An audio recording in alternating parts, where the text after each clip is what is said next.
welcome all to our first session. I can say to start this new book club for Python. Today we'll go through the chapter 1 of the book we want to work on, which is basically we're going to work on Introduction to Python. So we basically have where we're going to have all our presentation. This looks like a book down, but it's not a book down. It's what is quarto, right? So this is quarto, yeah. So this is a new way to write code in either Python, R, or observable, and we now have a book down format that we'll be using to have our presentation. And today I'm going to walk through the first chapter, which is Introduction to Python. Basically, this may sound all of us easy. It just, if we have been using Python for quite a bit, we all know this. So today you find it so boring, this session, it just going through what we already know. Also, I would like to say that we have presentation for each chapter. So if you are comfortable, you can sign for the chapter you want to present. But also this material has exercises in it. So for example, in chapter 1 only, we have like 32 exercises, I think, or 33. And the author actually made mention that this is really practical, that he call it practical Python programming. So it is supposed to go in that format where you be doing the exercises. But I think because of the time, we may not be able to cover all this presentation for each session. I mean, for today, we'll cover this. And so if you look at it here, we have, as we discussed last week, we have 9 presentations. So each week we'll cover 1. And the exercises, maybe we can discuss them in the channel and try to solve them. But if there is a time, we can work toward together. Yeah, so that's it. But also I want to mention something. So the book owner, this practical Python, he actually upgraded the content to make it into a book, which is more condensed version. So this is called Python Distill. As you can see here, we have chapter 1, Python Basic, up to chapter 10. So it looks more or less similar to this, but he expanded and added a lot of stuff. And this is quite interesting read with a lot of stuff included. So if you opportune, you can get the book, but basically this repo is quite enough for us to get what we are going. But just to let you know that there is some kind of addition toward what he has presented here. All right, so this is the chapter 1. I don't know if there is anything you want to say before we start. Laura, you are not here last week. Yeah.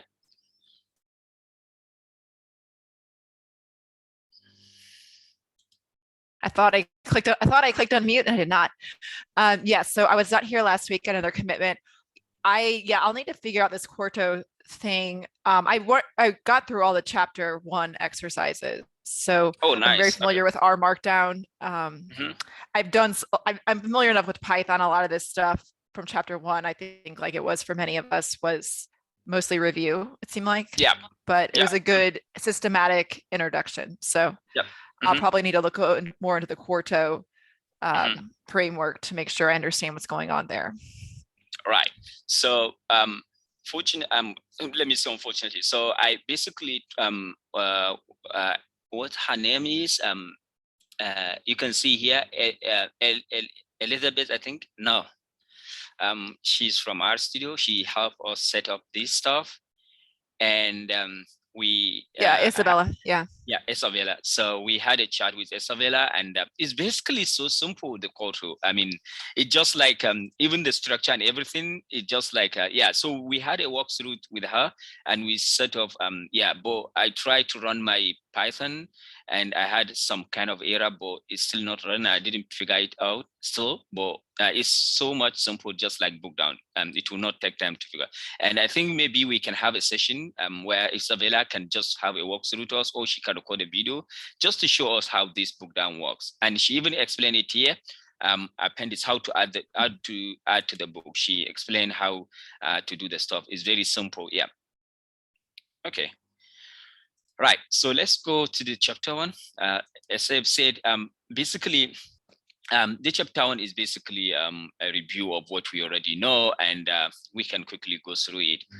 Yeah. So these are what we're gonna talk about in chapter 1, basically from intro to functions. But most of from the author, as I said, this author is actually very prolific, and you can see he authored many books. And one of the last one I talk about, distilled Python, is really, really also good. It distilled the content of the Python.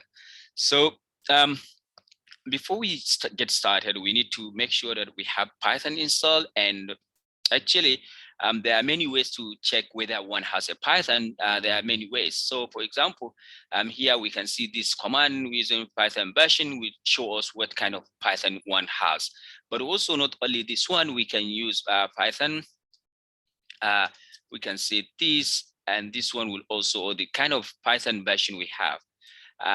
As well, not only this one, we can see that we can use Python this-bb that started from Python 3.6. And the difference between the two is that it tells you, or it shows you more details about what you're doing. So if we look at, if we say here Python, this, we can see that here it tells us this Python was installed using Conda and the date and everything.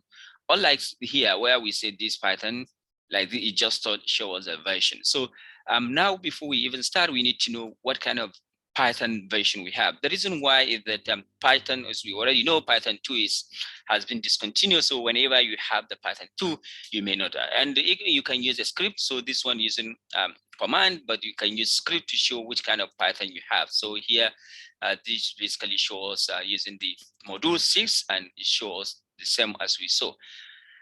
So Python 2 is discontinued, and people, it has not been supported. And if you want to see from your terminal you want to work on, you need to type Python 3.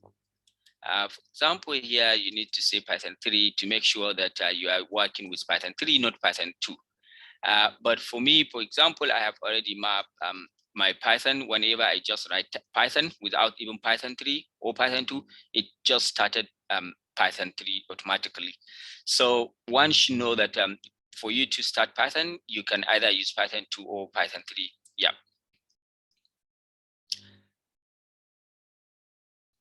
Okay, so let's move on. First program. So how can we actually write a program in Python? There are many ways. Basically, for everything in Python, the work is being done by the interpreter. So whatsoever you are running your program, whether in Jupyter, whether in terminal, whether a script, whatsoever is running, that is an interpreter. But we can work with Python in different kind of mode. The first one is interactive mode. So interactive mode is basically what is happening here.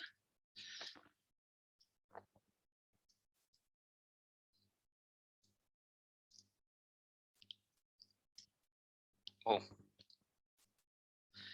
so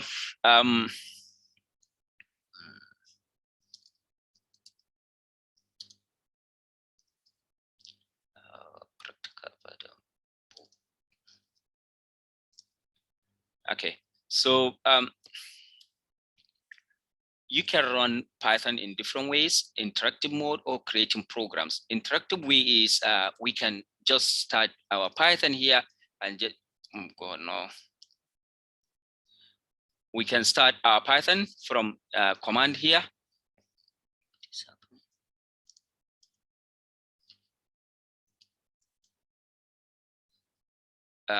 Here. And here we are now in interactive mode where we can use basically our Python. So 1 + 1, this is Python, right? But also we can use IPython, which is enhanced version of Python. So when we use IPython here, we are coming to more advanced interpreter. Here we can use 1+1. So here, this is Python. This means that we can run Python in an interactive mode, but we can also run Python from files. So as we know, anything with .py is a Python file, right? That means we can run Python files from here. So for example, here inside my book club pp, I have a file called greeting.py. Now it means I can run it here. I can say Python greeting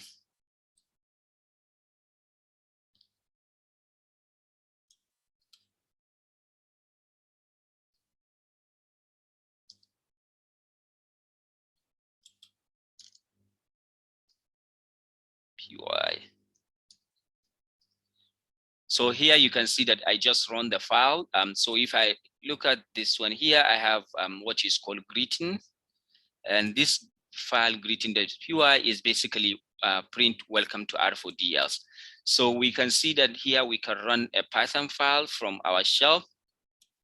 That is another way to run a script for the file. But also, if you are working on Jupyter, you can run your script in many different ways. For example, in Jupyter, we can run here bash. When we run this one, this means when we put this command, the cells for Jupyter will assume you are working from the bash. But also, you can use this format. Just type run and put the Python file you want to run, and this one will run as well. Not only that, you can run this one, put in this command, and now when you type this one, you run the file just as if it is from the terminal. So we can see that we can actually run Python scripts from our Jupyter in 3 ways. We can use this command bash. It allows us to run our script. We can use this run to allow us to run our script, and we can use this format to allow us to run our scripts. That is different ways to run a Python. The next thing is statement. So we can see here, this is basically what we have been using. This is a statement in Python. You can see here we have what is called underscore variable. What underscore variable does is that it holds the result of the last operation.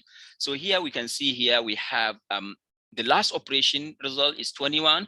And now when we say underscore +3, this one will give us like a 24, right? So this is called underscore variable, and that's what it does. But also in Python, we can actually write not only in a single line the statement, we can write multiple statements in a single line, but divide them by this semicolon, and this is also a valid statement. But also we can actually do multiple assignment in Python using this format. So here we have A, B, here we have 3 + 4, and this one. So here is somehow kind of multiple assignment using. So, and this is also a variable. So you know, normal variable, it can include everything, but it cannot start with the letters. So this is variable. And also we have different kind of types as we have in R, and we have integer, floating point, strings. These are all different kind of types we have in Python. One thing we should know is that Python is case sensitive in the sense that everything you can see here we have JAG, and this is capital. It means this is case sensitive. Why is that? Some languages they are not case sensitive, but Python in particular is case sensitive as well. Yeah, everything keywords in Python, they are lowercase. That is language statement. So for example, here we know while here is a keyword. So this you can see here is capital is an error. So we should know or remember, as we know already, that every keyword is in Python, they are in lowercase. This is conditionals in Python for comparison if statement, just we have in R. If else, we also the else if we have in R, this is called elif in Python, not else if. So here we have if, else, elif, and else, and this is we can use that. Please feel free to stop me well so that we can a kind of chat if you have any question. The next thing is a print function. Print function, basically what it does is print whatsoever you have. So you can see here we have the name and we have name here. But you can see that in print, even if you have, for example, this name here and the name here, even if we have, it will just put a single space. So whatsoever you put separated by comma, print will put a single space between them. So here, even if I type this, just single space here. So this is basically what print does. But as you can see here, print always put a new line at the end. So here I have a single print, I have another print here. Now when I print this one, you can see that what happens is that this one comes to the new line, right? But also even if I have this, we know this is a valid Python statement, right? When I run this one, you can see even they are on the same line, but Python, the print brings the new print to the next line. So what happened? So what happened basically is that the print function actually has what we call, if we run this, so here, if you have a function in Python whatsoever, and you type a question mark, it will show you the definition of that function and everything. So you can see print has built-in argument, what do we call it, a variable new line. It means that when you use print, it automatically put a new line. So you can override the new line. So for example, here I say, okay, hello, end line, I say, okay, empty, don't put it to the new line. So let's look at what this means. So this means it will be in this one line, right? So this is something that we should know with what the properties of the print. User input. So one thing also, at times we can expect to have input from the user. So we can use input, this one here, function, to allow user to input any stuff. When I run this one, I'm asking the user, you can see here, I am asking the user, type your name is Sham.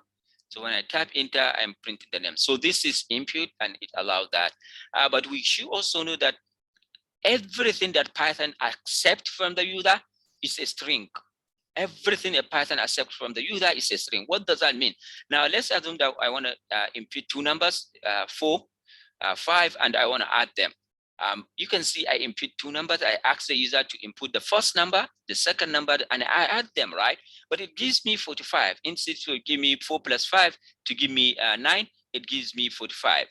Now, what we can do here, it means everything you have from the Python is in a string. So we need to convert that things to integer, right? So this is what we mean by that. So here you can see now type the first number 4, the second number 5, and this gives me 9, right? So this means that everything you have in Python, when you use input function, it is a string. You need to convert it to integer. Right, so yeah, any question? Okay.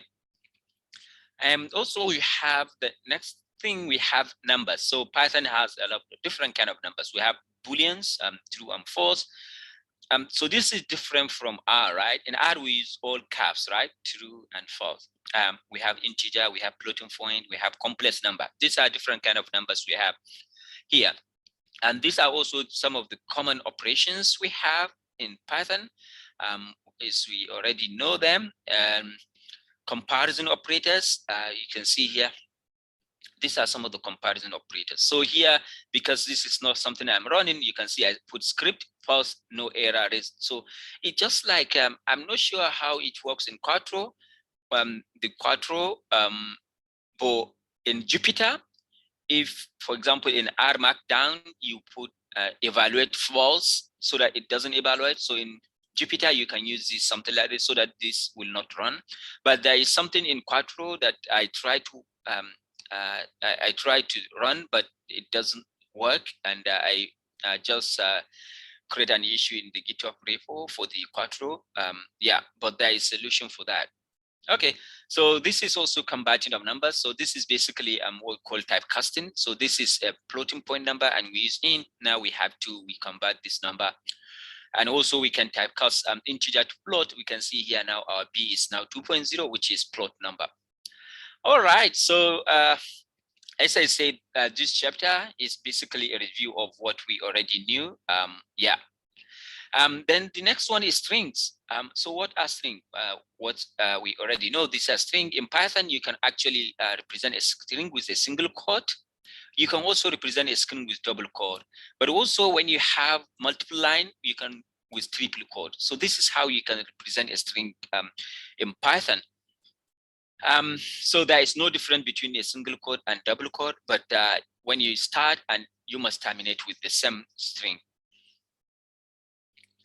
We also have string escape code. So we have many string escape code in Python. The notable one is new line here. So example here, I have a string here, and now I have this new line. It means this will print something in new line. So here you can see it. Yeah. And there is another one called carriage return.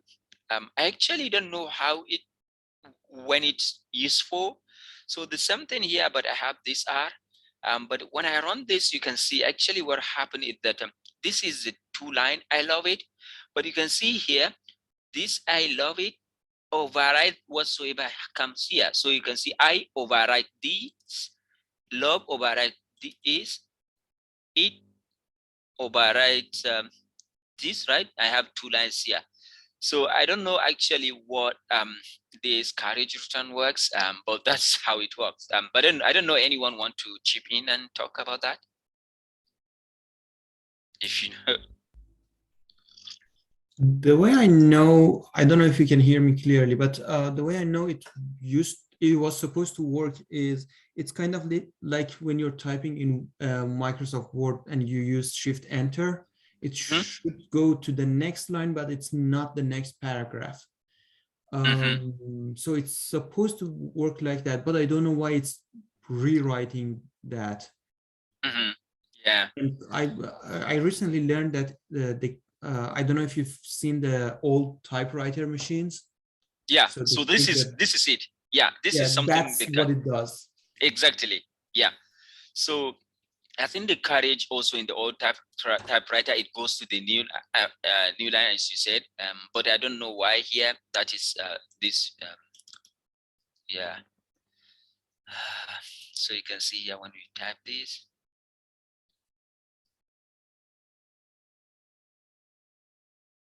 Yeah, I don't know. Okay. Right. So the next thing is string representation. So now we have seen string. We have seen some stuff with that, and there is also string representation. Here they said string representation. Each character in a string is stored internally as a so-called Unicode. So we all know that computer understand only bytes, and there is representation for that. I think this one, there is something that I would explain it later, better, but just let's see this. So here you can see we have cafe. We can see what is the encoded to encode this to UTF-8, and you can see this representation. We can encode this stuff because it's not part of ASCII. You can see this is the byte representation. Maybe we can move first. Later, I would explain this better. There is something that I put there. All right. So string, we are still under string. One thing we should know is that string can be indexed because it's iterable. So here we have a string. Python always start with 0, right? So when we have a of 0, it means we are indexing the first element. So b would be h, right? That is called indexing. But we can also indexing from the last point, from the last stuff, which we use negative indexing, which start from the last part, right? D here. We can also do slicing, right, in Python. So slicing actually takes some part, and taking only something from the string is called indexing, but taking some part is called slicing, right? So here we have a slicing here. It means we are taking some from 1 to 3. This is 1 to 3. The 3 is not included here. It means we are taking the E and L. So L, the third one, is not. So 3 is not included. That is called slicing. But also the slicing works in this way, that when you don't include the last item, it means start from this 6 to the next to the last. Yeah, so that is also a copy. So when we put something that we omit the first and last, we are basically copying the entire item. So here we are copying A, you can see that. All right, so we also have many string operations. For example, we can see we can do concatenation. We have string hello, hello world, and we have say plus hi. So you can see say hello world because A is equals to hello world. This is called string concatenation. You can put together string together. We also have a function that actually finds the length of string, which you can see here we have 5. We have membership operators. So here we can see here we have S is equals to hello. Now we have what is called membership. So in Python, you can do membership, try to see whether an item is inside something or not. So here we can see E in S, right? So here this will be true because E is basically inside S, right? What about X in X? So here will be false because there is no X inside that. And here high not in S, high not in S, no, it will be true, right? Because our S is basically hello, and there isn't any high. So that is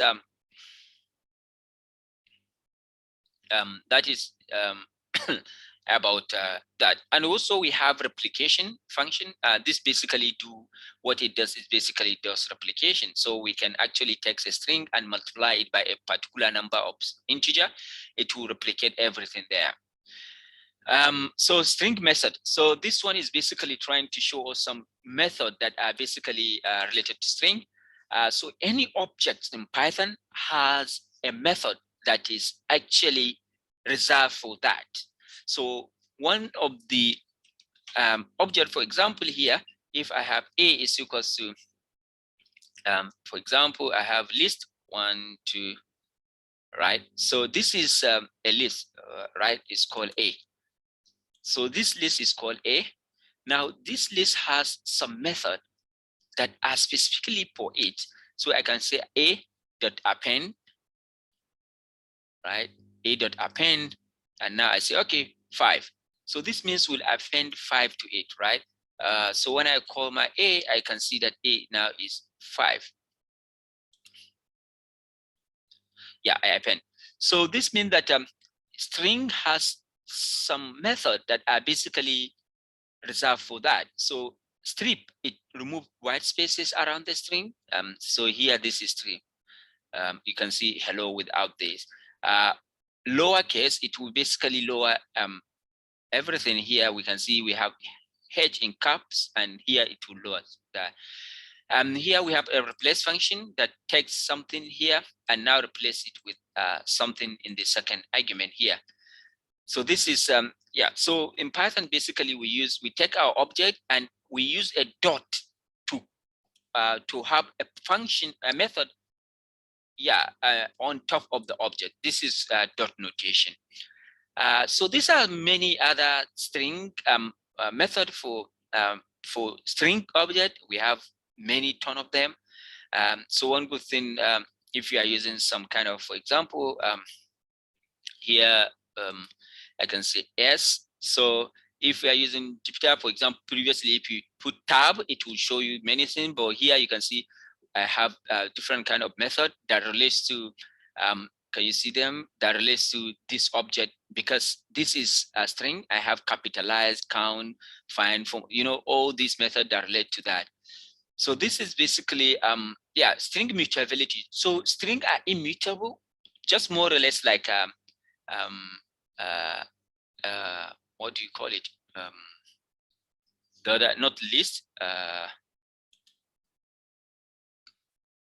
string and oh, what is this called? What is this called? Tuple, right? Tuple, yeah, sorry, tuple. So string tuple, they are actually not mutable. We have here string is mutable. You can not, yeah, this one. We have a list. You can replace some other stuff. You can change some other stuff from that. But string and tuple, they are not mutable. They are read only. So here you can see this basically we generate an error. Yeah, so string conversion. Here we have something called string conversion. So is this the same as typecasting, right? Trying to change this from integer to string, more or less, where we use int to change integer maybe to float integer. Is it typecasting as well?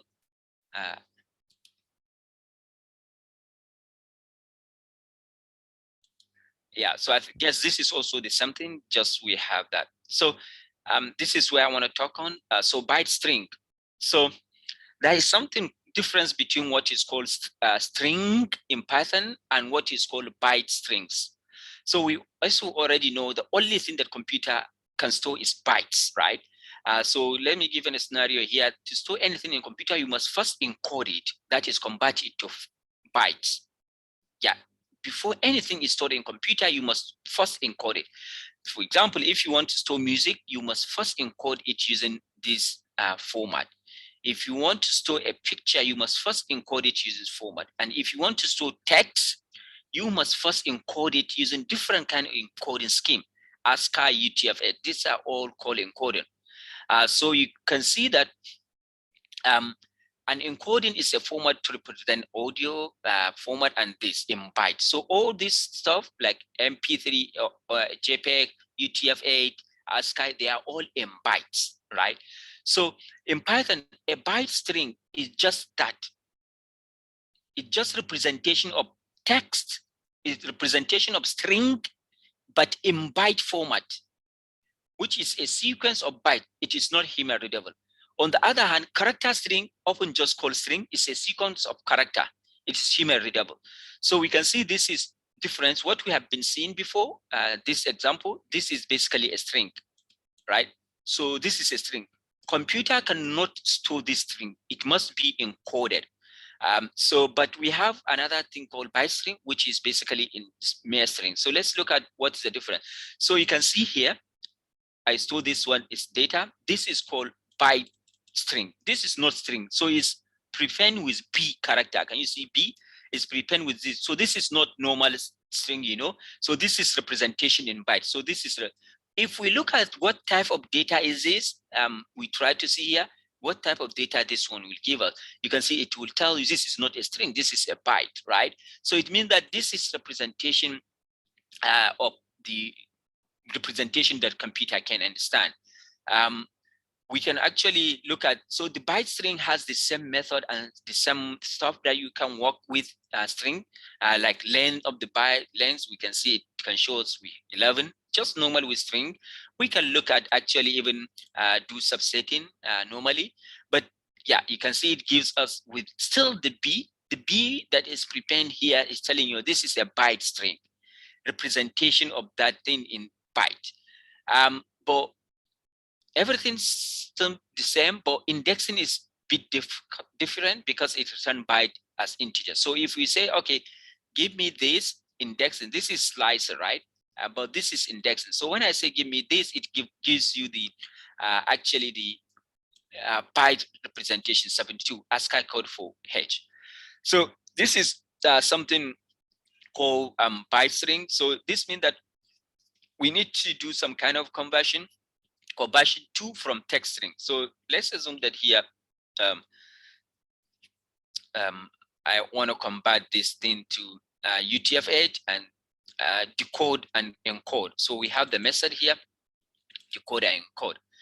So here you can see this my data, which is was basically in byte. Can you see that in byte string? For you to encode it into code it into UTF-8, you can use this function. So this is a text, right? And for you, we to take this text again to encode it, we can use this encode, and this is in byte representation. So this text is this, and this is byte representation. So the UTF-8 arguments specify a character encoding. Other common include ASCII and Latin, the encoding you want, right? So this is basically the issue with Python byte string and string. Does anyone want to add anything on top of this? Laura, do you want to add anything of I think maybe you're assuming more knowledge than I have. I actually have not thought a lot about byte string. So this is, a lot of this is sort of new to me based on, I think you're kind of building on what was in the course. So very interesting stuff. Right. Okay. Please chip in if you want to add anything. Yeah. All right. Then FString. So this is something new in Python, as from Python 6.3.6, I think. Yeah. Previously, Python for formatting string is using what is called format, right? But now the new thing in the term is FString. Is more easy to do that. So for example, I have name, age is 74. You can basically use this stuff. I can say hello, but I can use this format and this to actually format expression together. So this will give me substitute everything that is here, right? So this is what we call format string.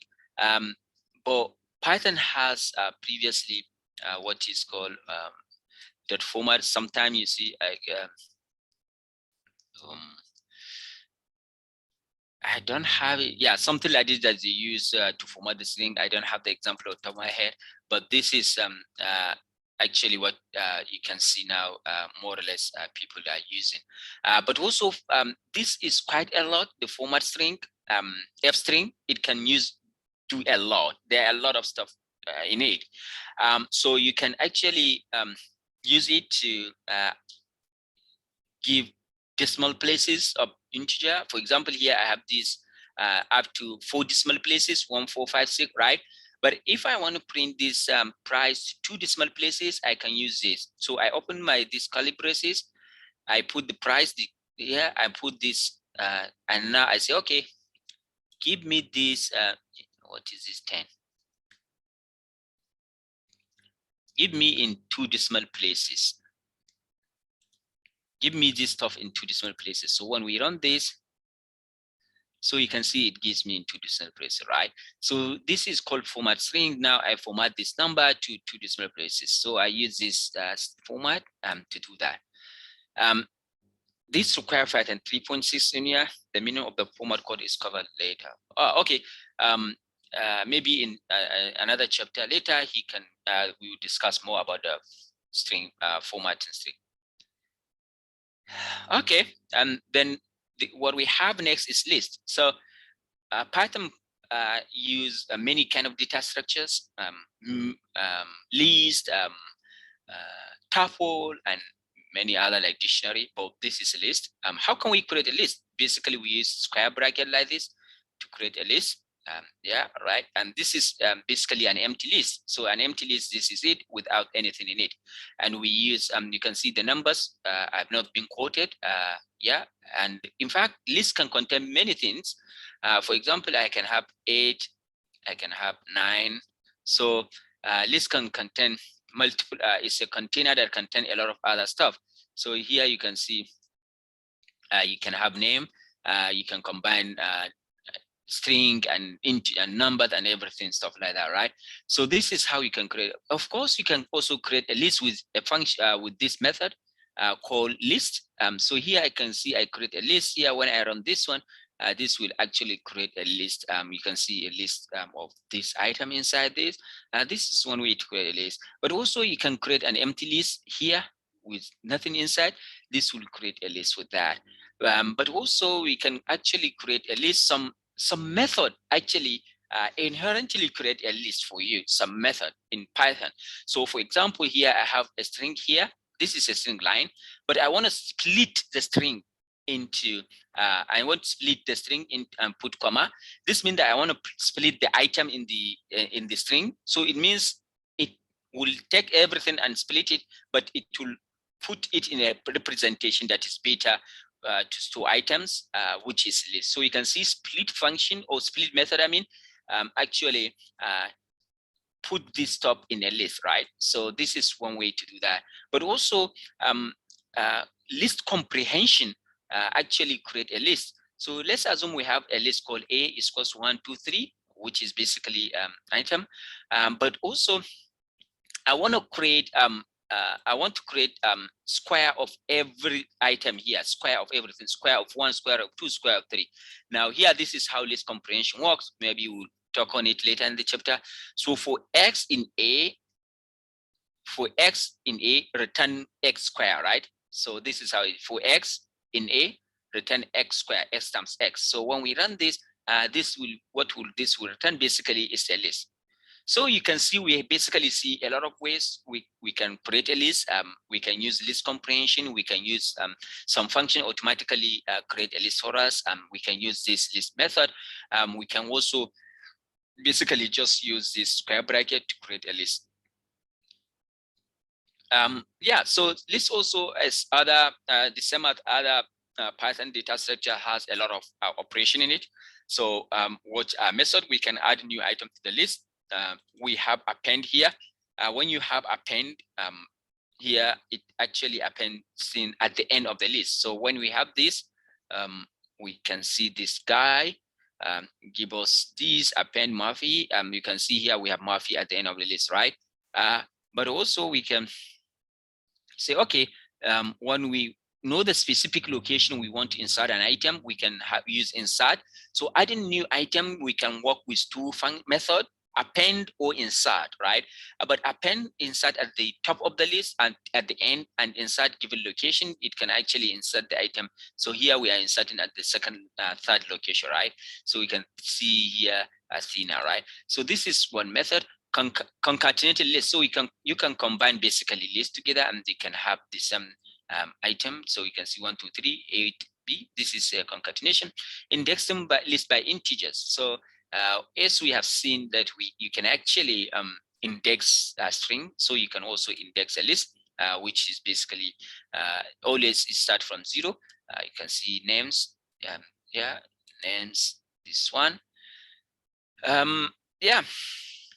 We can also do the negative indexing as well, but we can also update the content of the list, right? So here we can see when we want to update the content of the list, you need to provide the item you want to input and the position.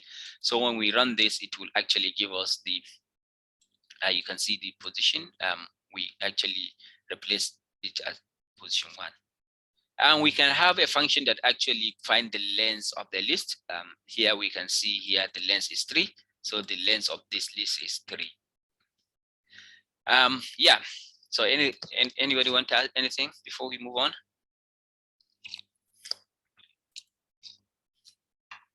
Okay. So sounds good then.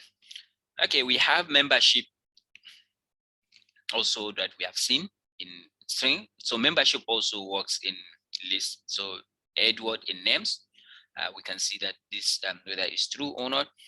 So when we run this, you can see this is actually true. But also we can see that whether this guy, but not in names, if this is true, so these are called membership operators. So Python has some kind of high level way way to see something related to what we use basically daily. List replication, you can also replicate list just by multiplication or by particular number. This is what we call list iteration. So because list is iterable, it means you can iterate over it, right? So you can have something like this to iterate over the list. So here is a for that can be used to iterate over the list. So here we can say for name. This is anything, we can put anything in names. So here is our list, then print each item. So this is called iteration, list iteration. We can also index if we want to find the index of a particular item in the list. So here we have Curtis. We want to look at what is the index Curtis has. So we can use the list.index and we put the item. So this will tell us the index if we are trying to find the location of a particular item in the list. List removal. So this is you can remove. So now we have seen many things you can do with the list. You can add, you can delete, you can actually find the index, you can iterate, you can multiply, you can do some kind of membership operator. There are a lot to do with the list. But you can remove item from the list using remove, right? You can remove item by the index here.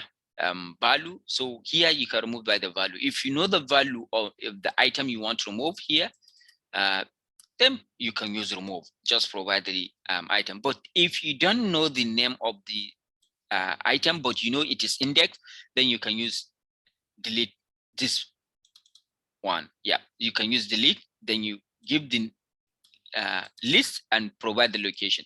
So you can see it's basically different way. If you know the item, you can use this remove, but if you don't know the item, you only know the index, you can use this method.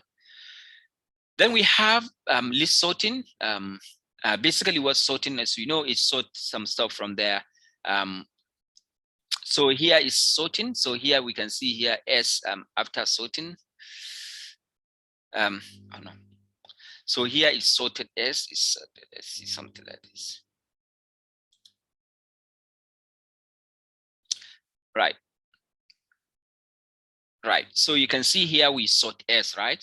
Into this. So it means S is a method on object S, right? So as I said, everything in Python is object. Everything in Python is. So if we have this A is equals to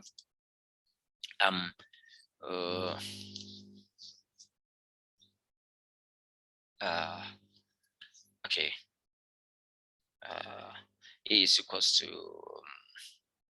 12, right? So let's look at this. A is equals to 12. And now I can say, okay, type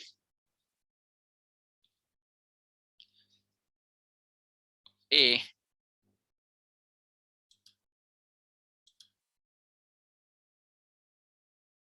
we can see it's an integer, right? But what about if I said, let me see, can this work?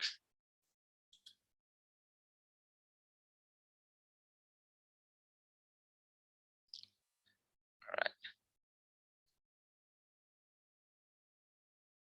Yeah, okay, right. So let's move on. So one thing we should know is that the sorting that basically this sort method does is in place.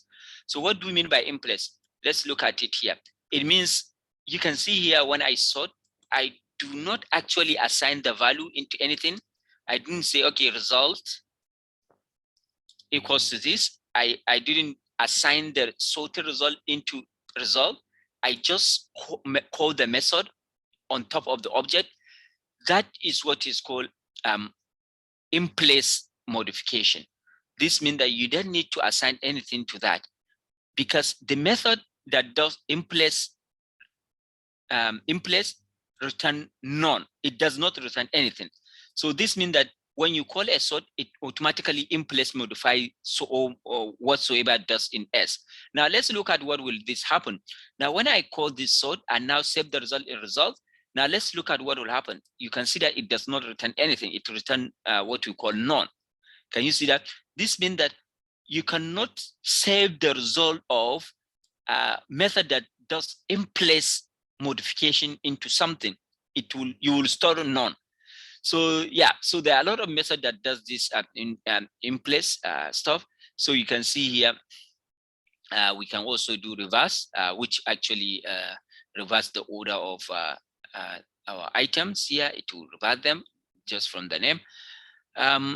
Here is, okay, this is basically string. We can also work with the sort method also can reverse string. So here we can see, here we have a string, it can sort them. We have bar full spam, right? Bars full spam. Yeah, so what about if I have this? What do you think? I have bar and I have bar. So when I try to sort this one, what will happen? So let's look at it.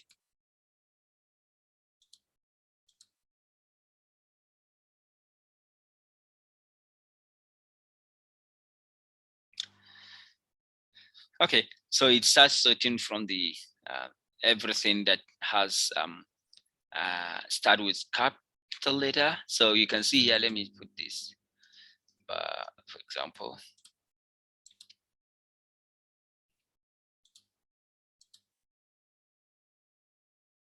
Right, so why it does not actually put this bar before then this with capital. So what it's saying is that I think it's actually sorting maybe with the ones that start with capital if it involves string, then with those without. Yeah. Then if you want to sort to make a new list instead of sorting the original one, we can actually use sorted. So you can see sorted here. So if I have my S here, S is equals to 1, 2, right? So here, for example, I want to actually just I don't want to sort this, but I just want to copy it. So we can use this stuff, and now it's already sorted. Let me see this.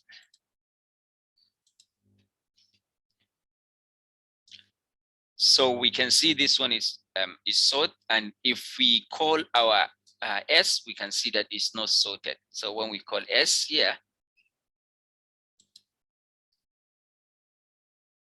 we can see that S is not sorted. So you can use sorted method, not sort, if you want to actually reserve the order of your original object. So let's we have few minutes. Oh, we have 6 minutes. So here we have list and math. So you can do a lot of stuff with the list. For example, this is multiplication. You can multiply that. And here we have file management with the lists. Okay, we have a few more minutes.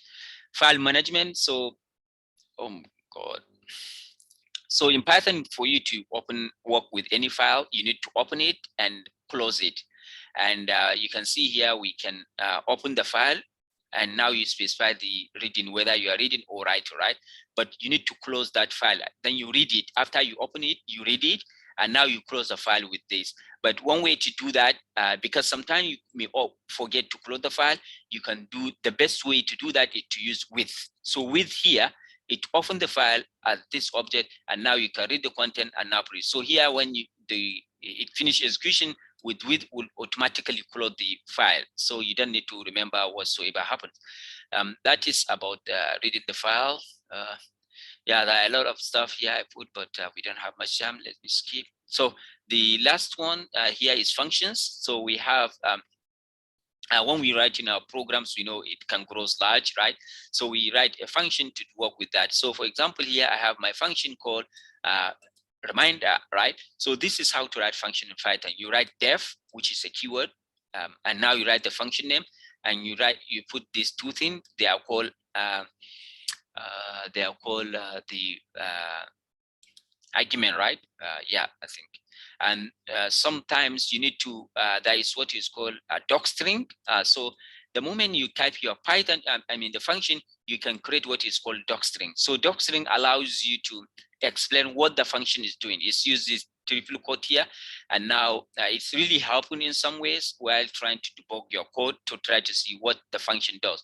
So you can see here we have reminder. So here you can see when I want to see what the function does, even if you send your code to somebody and he wants to try to see what this function is doing, you can run this one to see, okay, docstring, you can read the docstring, compute the reminder of, okay, he can understand. So that is the importance of docstring. Just try to put this triple quote in your function, but it's not necessary for it's good for software engineer, right? And now when we create our function method, right? When we create our method, we can just use the method here. We can call it, and here we can put 2 arguments. It will just give us the result. That is how we call the method. Yeah, sometimes if the input and output of function are not clear from their names, they might be annotated. So sometimes we annotate the input, the argument. So here you can see A, we say is an integer, and B is an integer. So we can annotate them as well. But this is the compiler doesn't actually, such annotation are merely information and are not actually enforced at runtime. But it's basically, but also as you can see here, we said, okay, A should be integer, B is integer, but you can even override them. That is what we call function overriding, right? Stuff. So you can override them with anything other thing you would like to work on. So this is how to create a function. We use a keyword def and name of the function and the argument, and we provide the what's it called docstring, and now we provide that. But also here you can actually basically return also a tuple. Here we return a single result, but you can return a tuple. So here we can see we return a tuple Q and R, right? So our function is divide and return a tuple after it does some kind of division. So when your function returns a tuple, here you can actually, we call the function divide. You can see that, and now I put two things, and now it return two arguments Q and R here. So now I can assign the result into two items. The first one will be Q, quotient. The second one will be the remainder. You can see that. So this basically does this. So if we print this one, the first one will be the quotient, and this last one will be the remainder. So that's what I have. Oh, I have still some stuff. I have 2 more minutes. So library functions. So what's library function? So Python comes what is called battery included. So what we mean by battery included is that Python comes with free built-in stuff that can help you to go far away in using Python. So for example, there are over 200 Python standard library that you can do a lot of stuff that you don't need to create your module or functions. So this is a module from Python, math module, that you can do a lot of stuff for math, square root and stuff like that, right? So this is called, this is module, math module. So you have over 200 module that you can use with a lot of stuff. We can see that. And we have the last one, exception. So we know this is not a valid statement because it's division by 0, it creates an error, right? So we can use what is called error and exception. So when we know our code will create an error, we can catch the error and now report it. You can try and accept a statement. So whatsoever you expect will return an error, put it under try. And now which kind of error, we can put it here and now put the result. So if this thing happen, then this will happen. So here, for example, I say, okay, 5 divided by 0. You can see that it will not actually, as we have here, we have 5 divided by 0, it crash. So we always try to catch an error when we expect our code will crash. So here you can see it run only this one. So if we look at this one here, we have Python standard library.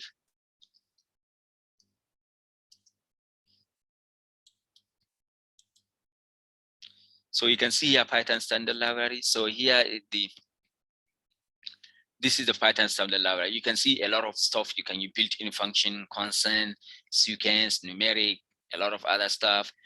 RE, which is what do you call it? Reg, string. So a lot of stuff random that are available that one can actually become familiar with them as time goes on. Right. So on top of that is what we have today. Any question? Thanks. This was helpful. Sorry? I said, thank you. This was helpful. All right. Yeah, thank you. Yeah, as I said, also, for those that have not joined from the beginning, this book called Python Distill is basically the expanded version of what we are using of this practical Python programming. The same author, basically, he wrote this book, the Distill, and if in fact, if you look at some of the chapter 1, running Python, you can see he started from running Python, where we just started in the book. So this is actually, yeah, okay. So that's what I have. Hi, Taylor. Any question? No, but I want to say that was pretty good, and that was a ton of information really fast. But you did a good job. Okay, right. Okay, so we have the chapter presentations. If you are keen to present anyone, yeah, feel free to select, and we can discuss next week. All right. Okay. Great. Thank you. Thank you very much. See you all next week.